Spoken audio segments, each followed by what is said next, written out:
Olá pessoal, tudo bom? Professor Rafael, espero que todos vocês estejam bem. Essa daqui é uma videoaula que eu estou gravando. Videoaula não, uma correção dos exercícios de vocês, né, sobre ondas mecânicas. E espero que dê tudo certo, é a primeira tentativa, vamos ver, né? Tá bom? Então vamos lá para os exercícios e vamos trabalhar. Então pessoal, esses daqui são os exercícios. Vou começar ali a partir do primeiro e a gente vai corrigindo. Então o primeiro exercício diz o seguinte: é muito comum em filmes de ficção científica, que se passam no espaço, observarmos várias explosões bastante barulhentas e destrutivas. Com base no que você aprendeu sobre as ondas sonoras e sua propagação, avalie qual alternativa abaixo está correta. Primeira alternativa. Trata-se de um erro grave na produção dos filmes, já que o som não é capaz de se propagar pelo vácuo no espaço, apenas por meios materiais. Então, pessoal, isso é uma característica, uma propriedade das ondas mecânicas. As ondas mecânicas elas precisam de matéria, de meios materiais para conseguirem se propagar. Então, por exemplo, uma onda mecânica, som ou qualquer outro tipo de onda mecânica, ela precisa de material. Por quê? Porque quando ela se propaga por contração e dilatação desse material. Diferente da onda eletromagnética. A onda eletromagnética ela não precisa de um meio material para se propagar. Ela consegue se propagar por quê? Pela própria ondulação, pela própria perturbação que ela consegue provocar no espaço. Então vamos ver as outras alternativas para ver qual que é mais correta, que mais se encaixa no que ela está colocando. Então vamos ver a segunda alternativa. As explosões no espaço atingem grandes proporções, pois o som se propaga com mais facilidade pelo vácuo e pelo espaço. Não, né? Se as ondas sonoras elas necessitam de um meio material para se propagar, então essa daí foge completamente. Essas representações estão corretas, pois as ondas sonoras se propagam da mesma forma tanto em meios materiais quanto no vácuo do espaço. Errado também, né, pessoal? A gente sabe que as ondas sonoras elas só conseguem se propagar por meio material. E a última alternativa, a representação do barulho das explosões, está incorreta, considerando que a velocidade do som é maior que a velocidade da luz no vácuo. Ao contrário, a velocidade da luz no vácuo é de 300 mil km por segundo, muito maior do que a velocidade do som. Então, na verdade, a gente percebe que a representação das explosões no espaço, quando tem barulho, ela é incorreta porque o som não consegue se propagar. Tá? Então, a alternativa que mais se aproxima do correto é a alternativa A. Perfeito, marcou ali. Tá? Vamos para outra questão. Então, aqui, ó, observe a imagem que representa duas ondas sonoras. Então, a gente tem aqui uma onda representada em vermelha e uma onda representada em verde, né? E existem algumas diferenças com relação às propriedades dessa onda, né? E a gente vai ver ela mais para frente. Vamos ver então a questão. Sobre as propriedades das ondas sonoras, na imagem acima, é possível dizer... Então vamos lá. Para a gente, vou ler as alternativas e depois vou mostrar aqui de novo a figurinha para a gente discutir umas coisas. Então é possível dizer que, alternativa 1, que o som produzido pela onda verde é mais baixo que o som produzido pela onda vermelha. Então ele está falando que aqui a diferença entre as duas ondas pode ser traduzida pela forma como a gente percebe o volume, né, a intensidade desses dois sons. Alternativa B, que o som produzido pela onda vermelha é mais baixo que o som produzido pela onda verde. Né? Vamos ver aqui. Que o som produzido pela onda verde é mais agudo que o som produzido pela onda vermelha. Então aqui ele não está mais falando da questão do volume, ele está falando da questão se o som ele é mais agudo, mais fininho, ou mais grave, mais grosso. E a última alternativa é que o som produzido pela onda vermelha é mais agudo que o som produzido pela onda verde, né? A alternativa contrária. Vamos dar uma olhada aqui nessa figura. Então, na verdade, aqui, pessoal, a gente tem uma linha, né, de repouso, a linha de base, que é a linha que representa a ausência de perturbação, né, na propagação da onda. E eu tenho aqui essas duas linhas curvas que estão representando a perturbação caracterizada pela onda. Então, vocês podem perceber que existe uma altura, né, entre essa linha de base e o ápice, que é essa região mais alta que a perturbação alcança, e também duas setinhas aqui mostrando a diferença negativa, nesse caso, entre a linha de base e o ápice das duas ondas. A gente percebe que a variação maior aqui está na onda vermelha, né? E a variação menor aqui está na onda verde, né? Essa variação, essa distância entre a linha de base e o ápice, ou o vale, que é essa parte menor da onda, a gente vai dar o nome de amplitude. E a amplitude ela está relacionada com o volume do som. Quanto maior a amplitude de uma onda, quanto maior a distância do vale ou do pico de uma onda da linha de base, maior a amplitude, maior o volume do som, maior a intensidade desse som. Então, por exemplo, se eu estiver falando baixinho, que nem eu estou falando agora, espero que capte, eu estou falando um som com uma amplitude baixa. Agora, se eu estiver falando alto, o que eu fiz? Eu aumentei a amplitude do som. Né? Espero que ninguém tenha assustado. Então, vou voltar aqui. Ó. Dessas alternativas, qual a melhor que se encaixa? Ó? É a A também. Ó, que o som produzido pela onda verde é mais baixo. Vamos olhar de novo aqui. Ó. Onda verde tem amplitude menor, então ele é mais baixo. E que o som produzido pela onda vermelha é mais alto. Olha lá. E é mesmo, ele tem uma maior amplitude. Portanto, a alternativa correta é a alternativa A. Ainda na próxima questão, referente a essa figura. Tá? Considerando a figura acima, e ainda sobre as propriedades da onda sonora, é incorreto afirmar. Aqui, ó, tá vendo? Ele quer que seja incorreto. Ah, só uma coisa que eu acabei de lembrar aqui. O formulário, ele bagunça as respostas alternativas. Então, aqui todas elas, a correta provavelmente vai ser a A. Só que aí, para vocês, obviamente, isso daqui vai mudando. Então, vocês podem ter respondido várias respostas, mas a que é a correta, ela vai variando. Pode ser A, B, C, D, mas daí na hora da correção eu consigo ver isso, tá? Então, não se preocupe. Então, considerando a figura acima e ainda sobre as propriedades das ondas sonoras, é incorreto afirmar. Então, aqui ele quer saber o que é incorreto. Tá? Então, vamos lá. A onda verde tem menor comprimento de onda que a onda vermelha e, portanto, sua frequência é maior. Vamos falar um pouquinho sobre o comprimento de onda.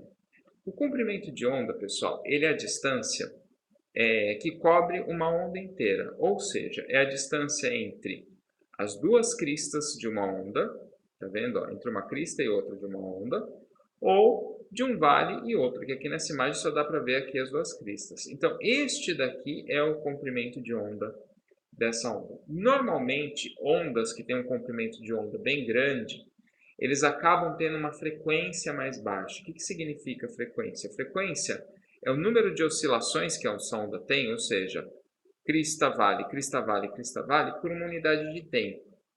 Então, quanto maior o comprimento de onda, menor vai ser a frequência que essa onda sonora vai atingir. E o inverso é verdadeiro. Então, quanto menor a frequência, maior o comprimento de onda. E quanto maior a frequência, menor o comprimento de onda. Então, vamos ver o que ele fala aqui. Ó. A onda verde tem menor comprimento de onda que a onda vermelha. E, portanto, sua frequência é maior. Vamos dar uma olhada lá na imagem? Opa. Olha o comprimento de onda da onda vermelha e o comprimento da onda verde. São exatamente iguais. Tá vendo aqui, ó? Então, o comprimento das duas ondas, o comprimento de onda das duas ondas é idêntico. A única coisa que varia aqui é a amplitude entre esses dois sons, essas duas ondas sonoras. Né?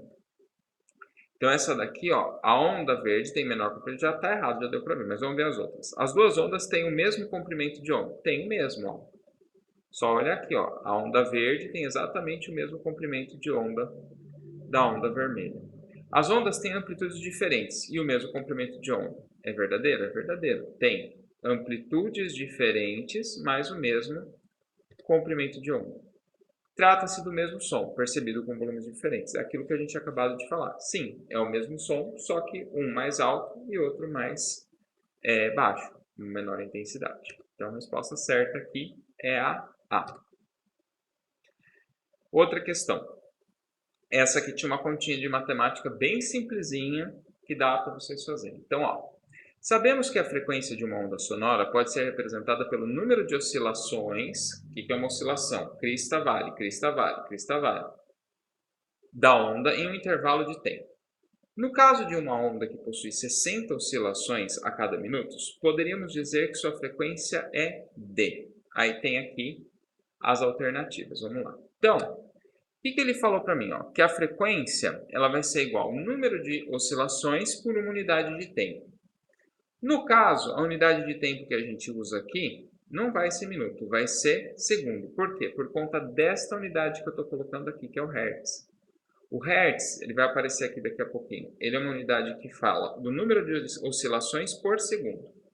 Então, vamos substituir aqui nessa formulazinha aquilo que a gente obteve. Então, ó, a frequência vai ser 60 oscilações em 1 minuto.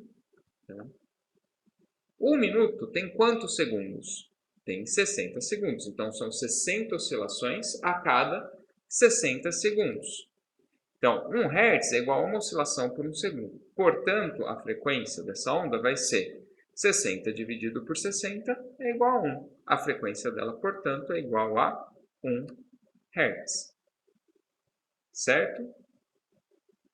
Depois, se não ficou muito claro isso daqui, depois vocês mandam para mim um e-mail perguntando, que aí a gente dá um jeito de tentar explicar novamente ou fazer outro exercício.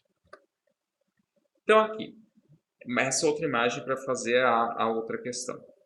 Considere uma onda se propagando em uma corda, como a figura abaixo. Então, ela está aqui, ó, uma onda transversal. Aqui está a direção de propagação, ou seja, ela vem aqui da esquerda para a direita. Eu não sei como vai aparecer no vídeo, mas aqui para mim está aparecendo da esquerda para a direita.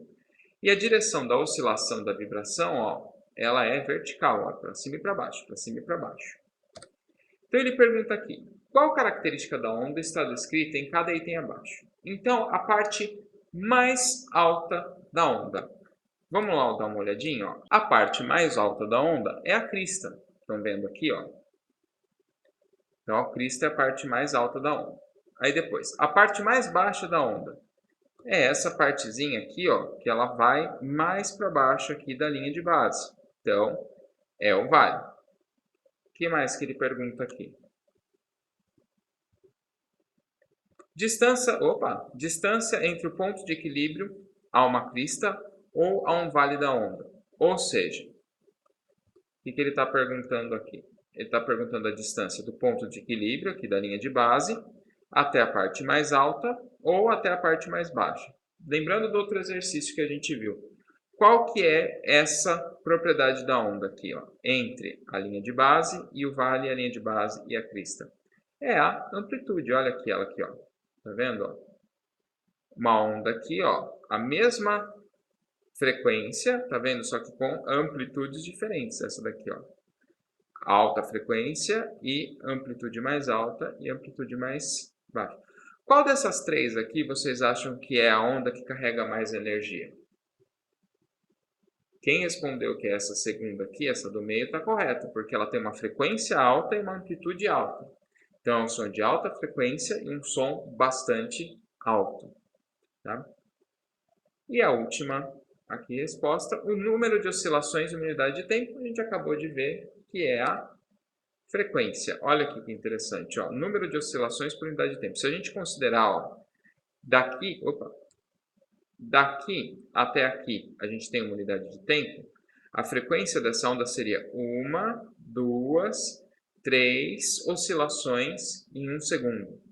Olha a frequência dessa outra aqui, ó. Vamos contar aqui, ó. 1, 2, 3, 4, 5, 6, 7, 8, 9 oscilações em uma mesma unidade de tempo. Então, a frequência dessa daqui, ó, seria 9 Hz, essa daqui seria 3 Hz. Então, isso daqui é a frequência, o número de oscilações por uma unidade de tempo, frequência. Tá? Agora, aqui para o pessoal que gosta de uma fofoquinha e de ouvir uma conversa dos outros na escondida, olha aqui, ó. Para os curiosos de plantão e conhecendo as características de propagação das ondas sonoras, explique por que é mais fácil ouvir uma conversa em um cômodo vizinho quando encostamos o ouvido na parede. Aí, pessoal, quem explica isso são as propriedades das ondas mecânicas. As ondas mecânicas, elas têm a capacidade de se propagar melhor quanto mais denso for o material por onde elas estão se propagando. Dessa forma, o que é mais denso? A atmosfera, o ar, ou uma parede que é feita de concreto? Obviamente que o mais denso vai ser a parede. Portanto, as ondas sonoras elas conseguem se propagar muito mais facilmente, tanto mais facilmente quanto de maneira mais rápida, pelo objeto que é mais denso, no caso, a parede. Então, olha aqui, ó. É mais fácil ouvir uma conversa colocando o ouvido em contato com a parede pelo fato da parede ser sólida, facilitando assim a propagação do som, que é uma onda mecânica. Tá bom? E a última questão é uma bem interessante que fala a questão da ecolocalização, né? Como que é o tema justamente da postagem, né? Como é que a gente pode ouvir o som? Tem muitos animais que utilizam a ecolocalização. Vamos dar uma lida no texto. A ecolocalização ou biosonar é um sentido que alguns animais utilizam para se localizar em ambientes onde a visão não é muito eficaz. Com essa técnica é possível deslocar por esses ambientes, desviando de obstáculos e até mesmo procurando alimentos. Golfinhos, por exemplo, utilizam esse mecanismo para encontrar cardumes de peixes. Pensando nisso, vamos tentar calcular. Um golfinho emite pulsos, sons curtos, como estalos ultrassônicos que são refletidos por um cardume de peixes, retornando em 6 segundos até o ouvido do golfinho. Então ele estava lá no mar e enviou um som. Pum, enviou o som. E ele percebeu que demorou 6 segundos para esse som voltar para ele. Aí ele coloca aqui, ó, considerando que a velocidade de propagação do som da água seja de aproximadamente 1.500 metros por segundo, ou seja, 1.500 metros a cada segundo, qual a distância desse cardume em relação ao golfinho? Lembre-se de considerar que o tempo de 6 segundos contempla a distância de emissão do som e a distância do seu retorno, que são idênticas. Então vamos dar uma olhada aqui na figurinha. Ó. Tem aqui o golfinho, que ele está mandando o pulso de sonar aqui, ó, em amarelo. Mandou, fez o estalinho. Toque, tum, tum, tum, tum. A onda sonora encontrou aqui o cardume de peixe ou peixinho aqui só. E demorou mais um tempo, ela refletiu, tum, tum, tum, tum, tum, e voltou em direção ao golfinho. Se vocês verem, ó, tá vendo? A distância de emissão, ela é idêntica à distância de retorno. Ele foi, demorou um tempo e depois voltou. E esse tempo ele tem uma correlação com essa distância, por conta da grandeza da velocidade. Então, como que o cérebro do golfinho, interpreta qual que é a distância exata e a posição exata do cardume de golfinhos? Ele faz automaticamente essa conta aqui, ó. A distância percorrida, né, total, ela vai ser a distância de emissão à distância de retorno. E a velocidade, que foi um valor que ele deu lá no exercício, ela vai ser igual à distância percorrida dividida pelo tempo. Então, a velocidade de 1.500 metros por segundo vai ser igual à distância percorrida pelo número de segundos. Lembra que lá no exercício ele falava que demorava 6 segundos? Então, a distância percorrida, ó, eu pego isso daqui, passo para o outro lado do igual. A distância percorrida com o sinal contrário, que está dividindo e passa multiplicando, vai ser igual a 1.500 vezes 6 segundos. Só que eu sei que aí vai dar 9.000 metros. Eu sei que a distância de emissão ela é igual à distância de retorno. Então, a distância percorrida vai ser igual a 9.000 metros. Só que o 9.000 metros ele vai ser referente ao quê? 9.000 metros que foi a ida e a volta. Então, a distância entre o golfinho e o peixe, ela vai ser o quê? 9.000 metros dividido por 2. Por que dividido por 2? Porque a distância de emissão vai ser igual a uma unidade e a distância de retorno mais uma unidade, que são idênticas. Então, eu posso dividir por 2. Portanto, eu posso entender que a distância do peixe e do golfinho é de 4.500 metros. Olha aqui, vai ficar mais fácil. Então, ó, quando ele emitiu o pulso andou 4.500 metros e demorou 3 segundos para chegar. E mais 3 segundos para voltar para o golfinho, totalizando 6 segundos. Ou seja, ele andou 4.500 metros e voltou 4.500 metros. Dessa forma, a resposta correta é 4.500 metros. Obviamente, pessoal, eu tinha deixado 9.000 metros porque sei que teve muita gente, pelo que eu vi nos exercícios, que esqueceu de contar essa distância de ida e a distância de volta de retorno para ele poder fazer o cálculo. Tá certo? Então, pessoal, a gente conclui aqui a correção dos exercícios. Eu espero que todo mundo tenha conseguido fazer. Se tiver alguma dúvida que surgiu aqui na correção, eu vou pedir para vocês enviarem para mim pelo e-mail. Eu vou deixar aqui na edição do vídeo depois o meu e-mail. Só que na edição ele está aparecendo todo maiúsculo, mas ele é tudo minúsculo, tá? Que é o profrafafsn@gmail.com. Certo? Então, pessoal, até uma próxima vez. Espero que todo mundo esteja bem. Fiquem em casa, nada de festa, protejam quem vocês amam, tá bom? Um grande abraço para vocês e até mais. Tchau, tchau.